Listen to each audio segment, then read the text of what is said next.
المكتب التعاوني للدعوة والإرشاد وتوعية الجاليات بالدمام، مسيرة عمل وأمل।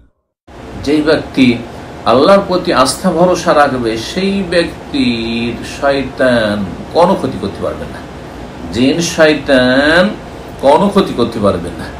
জি, শয়তান রজিম থেকে, বিতাড়িত শয়তান থেকে আল্লাহ হেফাজত রাখবেন। এই মর্মে সূরা আরাফের আয়াত নম্বর 16-17-তে রয়েছে ইবলিস শয়তানের কথা। যখন ইবলিস বিতাড়িত হয়ে গেল আল্লাহর রহমত থেকে আদম আলাইহিস সালামকে সিজদা না করার কারণে, তখন সে আল্লাহকে বলল, কালা ফাবিমা আগওয়াইতানি, আল্লাহ যেহেতু তুমি আমাকে পথভ্রষ্ট করেই দিলে আর আমাকে অভিশপ্ত করেই দিলে, আকউদান্না লাহুম সিরাতাকাল মুস্তাকিম, তাহলে আমি তোমার সরল পথের ওপর এসে বসে যাব। এই সরল পথে কাউকে যেতে দেব না আমি যথাসাধ্য। সুম্মা লাআতিয়ান্নাহুম মিন বাইনি আইদিহিম ওয়া মিন খালফিহিম ওয়া আন আইমানিহিম ওয়া আন শামাইলিহিম ওয়া লা তাজিদু আকসারাহুম শাকিরিন। আর তারপরে সমস্ত আদম সন্তানের সামনে থেকে আমি আসব, পেছন থেকে আসব, ডান থেকে আসব, বাম থেকে আসব, চারিদিক থেকে আমি বহু রকম ভাবে যত পারবো, আমি যত রকম পন্থা অবলম্বন করতে পারবো, যত রকম আমি কৌশল অবলম্বন করতে পারবো, চক্রান্ত করতে পারবো, ছলনা করতে পারবো, এই করে আমি তাদেরকে বিভ্রান্ত করব, আমার সাথে জাহান্নামে নিয়ে যাব। ওয়ালা তাজিদু আকসারাহুম শাকিরিন, আল্লাহ তুমি তাদের অধিকাংশকে শুকরগুজার পাবেন, সবগুলি হয়ে যাবে নিমক হারাম, অকৃতজ্ঞ, নাফরমান, বেঈমান, খাবে আল্লাহর আর গুণ গাইবে আর কারো, মানুষের গুণ গাইবে, প্রতিমার গুণ গাইবে, ও মাজারের গুণ গাইবে, হ্যাঁ মৃতের গুণ গাইবে আর খাবে আল্লাহ রাব্বুল আলামিন। জি হ্যাঁ, ওয়ালা তাজিদু আকসারাহুম শাকিরিন, গুণ গাইবে, প্রকৃতির গুণ গাইবে, সায়েন্স টেকনোলজির গুণ গাইবে, পশ্চিমা সভ্যতার গুণ গাইবে, অমুক জাতি এত উন্নতি করেছে, আজকাল এই যুগ সেই যুগ, সায়েন্সের যুগ, টেকনোলজির যুগ, এই যুগ। আল্লাহ পরকাল আখিরাতে সব কিছুই থাকবে না। ওয়ালা তাজিদু আকসারাহুম শাকিরিন। আজকে যেমন অধিকাংশ মানুষ, এমনকি অধিকাংশ মুসলিমদের অবস্থা হয়েছে, পাশবিক জীবন যাপন করছে, যার ফলে আল্লাহ রাব্বুল আলামিনের এই আযাব গজব নেমে এসেছে ওয়ার্নিং স্বরূপ, যাতে করে সংশোধন করে মানুষরা ফিরে আসে। শয়তান এসব কথাগুলি যখন আল্লাহকে বলল, তখন আল্লাহ রাব্বুল আলামিন তাকে ছাড় দিলেন। ঠিক আছে, ছাড় তো দিয়ে দিলেন, তার দরখাস্ত পুরা হয়ে গেল, কিন্তু দরখাস্ত মঞ্জুর হয়ে গেল। এখন আমাকে আপনাকে এই জিন শয়তান, ইবলিস শয়তানের অনিষ্ট থেকে আত্মরক্ষার জন্য আল্লাহ শিখাচ্ছেন, ফাইযা ক্বারাআতাল কুরআন ফাস্তাইয বিল্লাহি মিনাশ শাইতানির রাজিম। তুমি যখন কোরআন তিলাওয়াত করবে তখন বিতাড়িত শয়তান থেকে আল্লাহর আশ্রয় চেয়ে নিও, আল্লাহর কাছে আশ্রয় চেয়ে নিও। বিতাড়িত শয়তানের অনিষ্ট থেকে রক্ষার জন্য আল্লাহর নিকট শরণাপন্ন হয়ে আশ্রয় নিও। তারপরে আল্লাহ বলছে, ইন্নাহু লাইসা লাহু সুলতানুন আলাল্লাযিনা আমানু, তবে শোনো, যারা ঈমানদার হবে সত্যিকার, তাদের উপর দাপট চলবে না ইবলিস শয়তানের। আর কাদের উপর?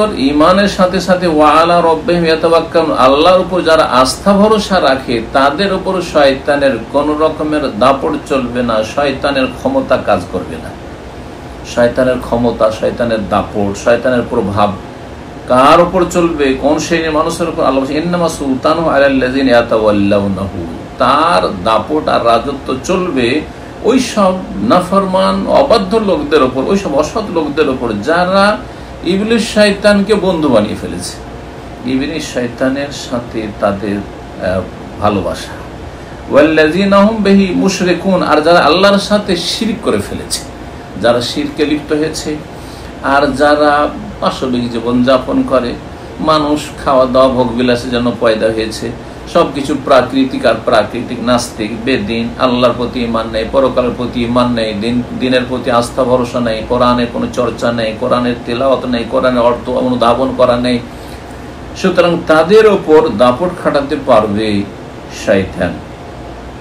এইরকম আল্লাহ রাব্বুল আলামিন শয়তান অনিষ্ট থেকে আশ্রয়ের জন্য আর আত্মরক্ষার জন্য বলছেন, ওয়াইম্মা ইয়ানজাগান্নাকা মিনাশ শাইতানি নাজগুন ফাস্তাইয বিল্লাহি ইন্নাহু আস-সামিউল আলিম, যদি শয়তান তোমাকে কুমন্ত্রণা দেয়, যখনই দেখবেন যে আমি খারাপ দিকে চলে যাচ্ছি, আমার মনটা পাপের দিকে চলে যাচ্ছে, তার মানে শয়তানের কিন্তু তোমার উপর ক্ষমতা কাজ করছে, শয়তান কিন্তু তোমাকে গ্রাস করতে যাচ্ছে, শয়তানের খপ্পরে পড়েই গেছো।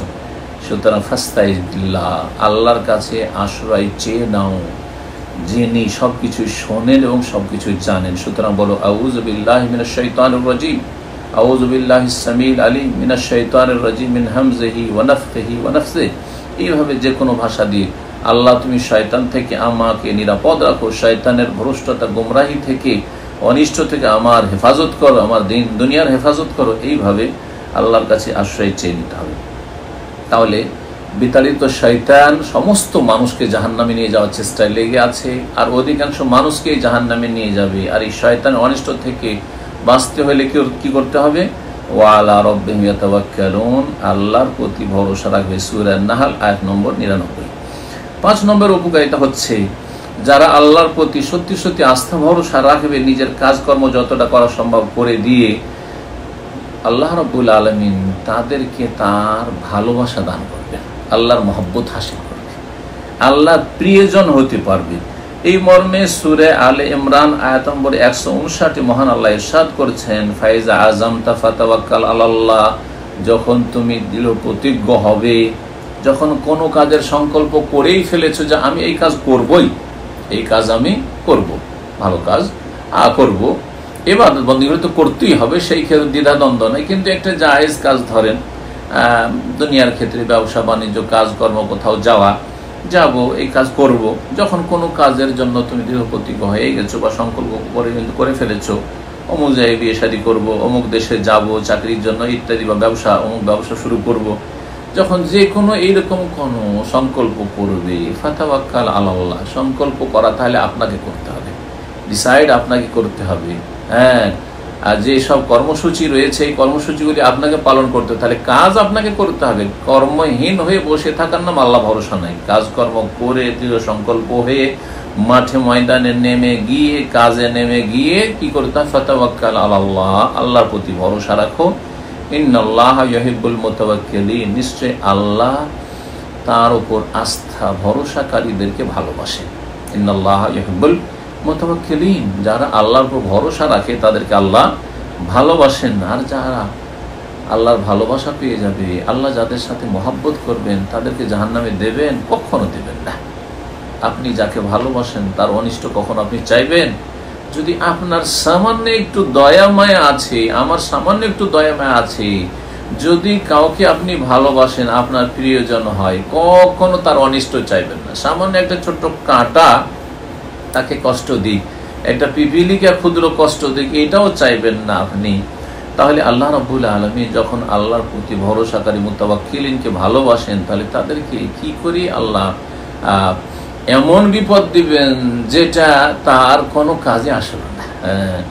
এমন বালা মুসিবত আসলো যাতে সর্বনাশ হয়ে গেল, তার দিনেরও লাভ হইল না, দুনিয়ারও লাভ হইল না, আখিরাতের লাভ হইল না, এমনটা আল্লাহ করবেন না। যদি দুনিয়ার ক্ষেত্রে কিছু আপনার কাছ থেকে আল্লাহ নিয়ে নেন, তাহলে দিনের ক্ষেত্রে দেবেন। যদি পার্থিব ক্ষেত্রে আল্লাহ রাব্বুল কিছু নিয়ে নেন, তো আখিরাতে পারলৌকিক জীবনে আল্লাহ দান করবেন, মহা কল্যাণ রেখেছেন, সেই জন্য হয়তো এটা করেছেন যে ইন্নাল্লাহা ইউহিব্বুল মুতাওয়াক্কিলিন, নিশ্চয় আল্লাহ তার উপর আস্থা ভরসাকারীদেরকে ভালোবাসেন। সুতরাং যাদেরকে ভালোবাসেন কখন আল্লাহ তাদের অনিষ্ট চাইবেন না।